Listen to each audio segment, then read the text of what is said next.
It's time to get Erdrick's token. The coordinates are given to you by a wizard hiding behind a whole bunch of barrier tiles. Having Erdrick's armor makes you immune to them, but you can just heal your way through. Just don't be cocky and think you have enough max HP to walk 4 tiles in one go. Use the coordinates with Gwaelin's Love to locate its position, or do the smart thing and just look it up. It is located inside this huge swamp area. There are 2 paths to it. If you have Erdrick's armor, go through the bottom path. If you don't, go through the desert path. Once you get it, you now have everything you need to get into Sharlock Castle. You bring the Staff of Rain, Stones of Sunlight and Erdrick's token to the wizard in the southeast corner of the world. He requires proof that you're Erdrick's descendant, which is why you need the token. Literally wearing his old armor and also having the staff and stones isn't enough apparently.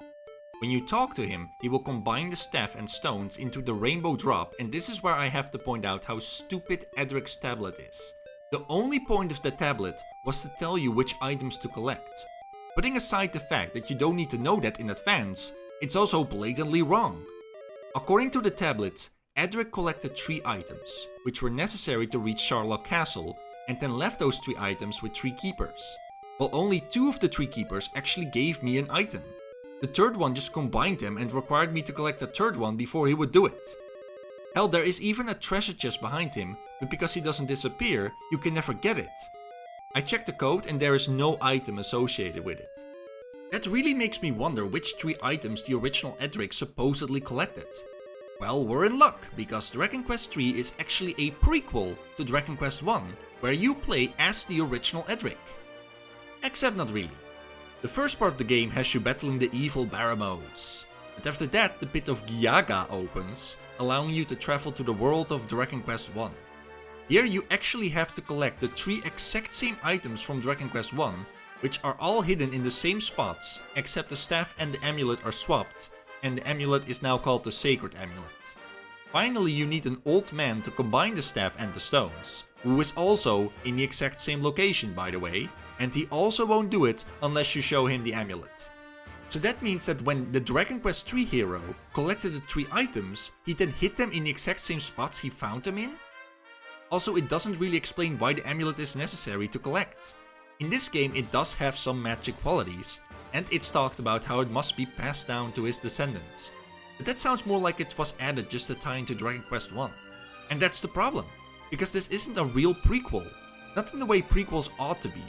Instead, Dragon Quest III is just referencing what happened in Dragon Quest I. It doesn't actually enrich the lore at all. The best example of this is how the Dragon Quest III hero isn't actually the original Erdrick.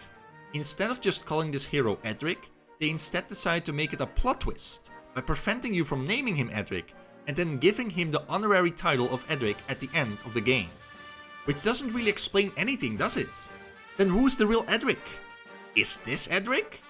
Worse yet, in Dragon Quest XI, they do the exact same plot twist, where they again reveal that Dragon Quest XI is a prequel to the entire series, and that hero is then also given the name Erdrick, which at that point just reveals it as a cheap marketing tactic, as this way they can just keep creating more prequels and keep kicking the can down the road. There is no original Erdrick, it's a meaningless title. This may seem petty, but I really hate it when games have fake lore. When they just pretend all their games are connected to trick people into playing multiple games in the series, when really you don't need to play more than one. If you think I'm being unfair, just look at the most recent Nintendo Direct, where Yuji Horii himself told us that it was vital to play both Dragon Quest I and II after Dragon Quest III. You know, because the story of Dragon Quest I is so rich and layered, that you really need to have played Dragon Quest III to fully enjoy it. The best part is that they call these 3 games the Erdrick trilogy. Yeah, the Erdrick trilogy, which doesn't explain who Erdrick is. This is such an obvious plug to get you to play all 3 of these games, and it's also such a huge sign of weakness. If you make a good game, you don't need to trick people into playing the sequels, because people will be drooling at the mouth to do so. You certainly don't see Nintendo doing this sort of thing. Like when Wind Waker released, did Miyamoto say you absolutely had to play Ocarina of Time to fully enjoy it? Did they keep its connection to Ocarina of Time a secret until the end? No, they basically tell you in the intro.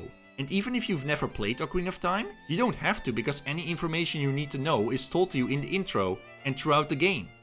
And sure, the older Zelda games don't have that much lore either, but they're also not sold to us as if they do. People shouldn't be pressured into playing games they don't really feel like playing under the threat of FOMO. That's all I'm saying.